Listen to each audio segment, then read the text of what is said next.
Hello, all heroes, and welcome back to Invincible Guarding the Globe. And today we're going to be going over the brand new, surprisingly large 2.12 update. So very exciting stuff with some added features that will change the game forever. There's been a lot of that lately, actually. First, it was the level 15 skill ups, and now we have the totems, which are really going to change this game in a very interesting way. But before we get into that, if you're enjoying my content and want to see more, go down below the video and subscribe to the channel.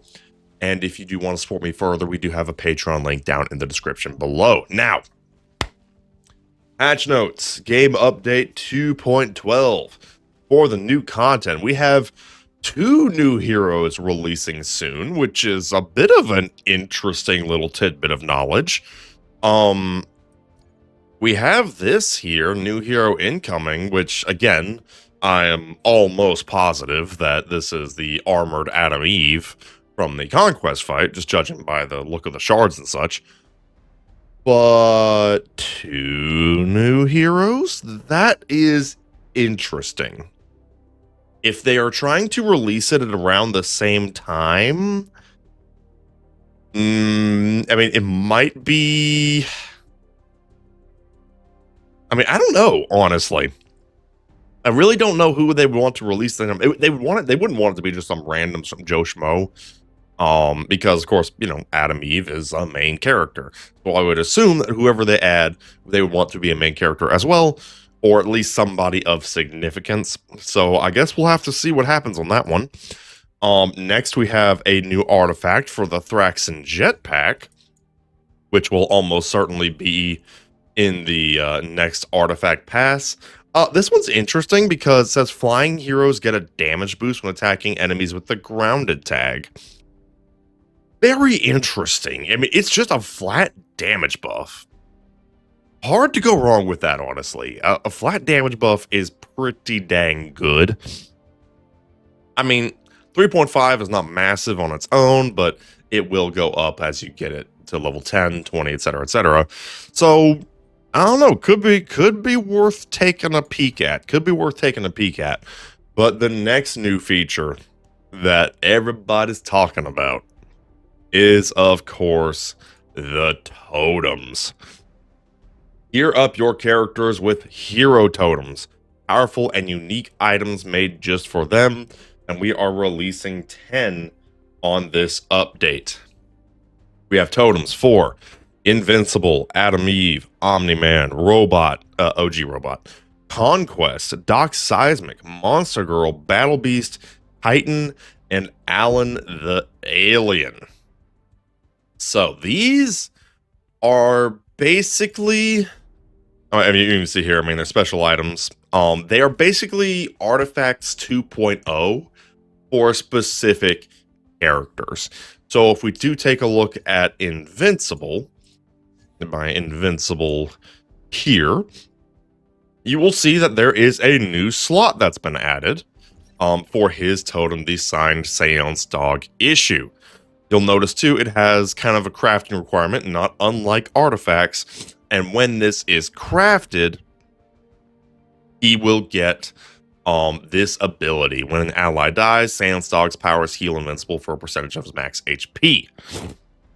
And it has a little lore tab too, which is very fun. Always like it. But what this means is that when you unlock this totem, this Invincible pretty much gets a permanent buff. Now, there is a question to be asked about duplicates. Like, let's say I had trained up more than one Invincible.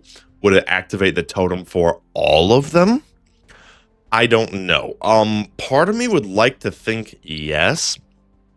Because again, considering that this is like Artifacts 2.0, I would have to assume you can only build one. But I don't know. That one, I don't actually know. But as you do get it leveled up, you can actually get more stats as well, which we'll take a look at the stat items here in just a second.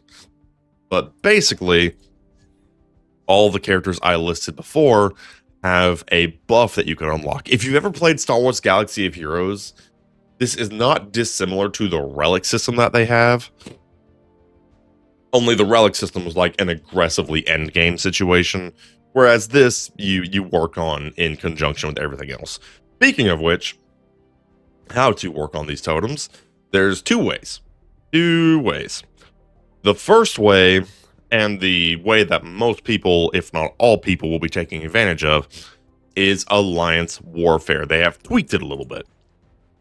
If you take a look at the rewards you can gain for your won battles, and then at the end of the seasons, you will actually see that there are totem shards that have been added. You can see them kind of designated by the purple puzzle pieces. That seems to be the color they're going with there, as well as modules. These are what you use to reinforce the totem every 10 levels to give them some extra stats, which does mean you get to customize the stats a little bit, which is admittedly pretty cute. I mean, it's probably not going to be an aggressively massive buff. I mean, artifact stats have always been kind of the lesser perks compared to the actual ability, but a little bit of customization is fun. It's cute. I like being able to customize stuff. So this is the main way that you will be getting those totem shards. Additionally, we do have the totem pass. So this is a new pass that is available. I do want to talk about it in its own separate video, but basically this is a pass that will give you a lot of totem shards as well as the modules to increase the stats of your totems. Is it worth it? Is it not worth it? I'm not going to talk about that here, but I will say that as far as USD goes, the main pass is $20, whereas the premium pass, or the premium pass plus rather, is $30. So a pretty hefty investment. Like I said, I'm not going to go into whether or not I think this is worth it or not. I think it's maybe a little bit of a push. It's a number. I'm not going to deny. That's a number and a half right there. But regardless, there is at least the freebie side, which you can't complain about. The freebie side's always good. And to get the totem pass points is also from Alliance Warfare. So totems all revolve around Alliance Warfare. Assuming that time allows, I do want to make videos going over the totem pass as well as the totems themselves, debating how much they are going to impact the game. Spoiler alert, there are a couple of them that are going to turn heroes from pretty good to freaking nuts in a hurry. And I mean, I won't deny that I'm excited, but I'm also over here like, oh boy, the tier list could get a little spicy here. Oh me, oh my. So yeah, like I said, the big headliner of this update is the totems. It's going to be fascinating. That's going to be a subject of discussion for a hot minute. But let's put that aside for now and talk about the rest of the update. We have new case files. We have case files for Monster Girl, and we have a case file for the Mauler twins. Now, teensy tiny little note on the Mauler twins. This one's kind of interesting. You will actually notice that it requires both. Both of them are on the board here. And yes, you do have to build up both the ranged and the melee Mauler twin to compete in this case file. However, the rewards are also doubled. If we take a look at level 30 here, you will see there are 2 elite Seance dogs. And if we go to level 60, you'll see there are 2 elite plus Seance dogs. So it's I get it, because the Maulers are a very unique case. It just means that in order to get to to stage 60, you have to already make the investment on both Maulers to level 1000, as opposed to where you normally only have to build one character. But then for your efforts, you get double the rewards. I mean, especially level 60 here. I mean, 2 Seance dogs and 1,000 gems is a not half bad little infusion, not gonna lie. That's actually pretty okay. So they do make it worth your while. And then, of course, Monster Girl is normal. So it's normal, just same character, style, all that jazz, because she is alone. I honestly do not expect us to get another dual case file like the Maulers. Or if we do, I don't know who it would be for, because I mean the Maulers are a unique case. I mean, I think everybody kind of went back and forth on whether or not the Maulers were going to get their own case file or not. And I think this makes the most sense. It even kind of speeds it up a little bit, where it's like, okay, this actually speeds up the process of creating these case files with one character, which is kind of cool. And you get double the rewards anyway, so it's not like you miss out on anything. It's just the barrier to entry is a teensy weensy bit higher, but the rewards are also a teensy weensy bit higher as a result. So that's very cool. And additionally, we do have a new campaign chapter, season 2, chapter 19, which means this chapter's going or this season's gonna wrap up pretty soon. I know a lot of people don't give a lot of love or give a lot of attention, quite frankly. It's not even like on a hatred basis. It's just they don't give a lot of attention to the story missions, which fair enough. But season 2's been okay. I mean, it's not the show, that's for sure. But I mean, for a mobile game, it's been solid. I've been briefly intrigued enough to give it a passing glance, and for a mobile game, that's pretty high praise. So yeah, I mean, Genshin Impact and Nikkei this is not, but that's okay.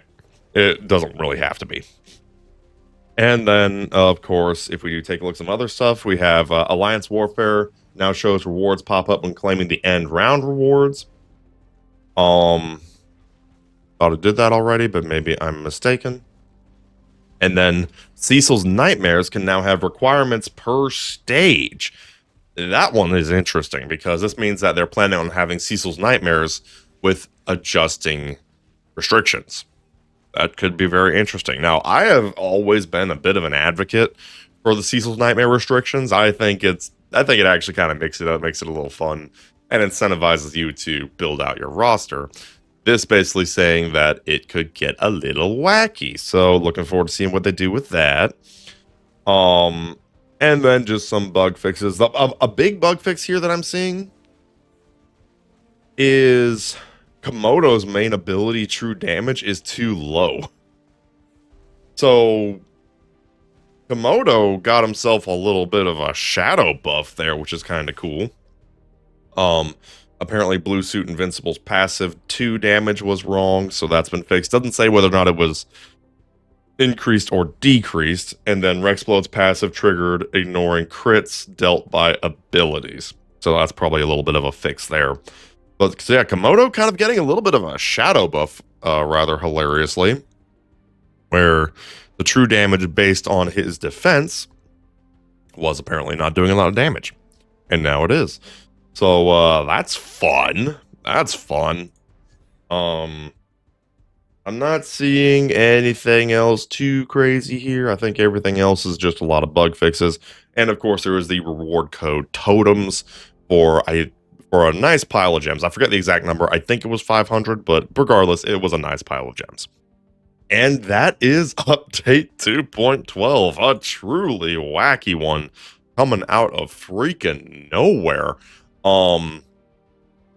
This is going to be interesting because I will also note heroes that do not yet have totems have this little icon that says coming soon, kind of as a placeholder, which means that in theory, the day will come where every single character has a totem to give them some buffs. Like I said, some of these are pretty cool, and some of these are really cool. Like, there is going to be some adjustments to the meta as a result of these totems, I would imagine. Like, just to give a brief little example here, Nolan's books, Omni-Man's totem. They're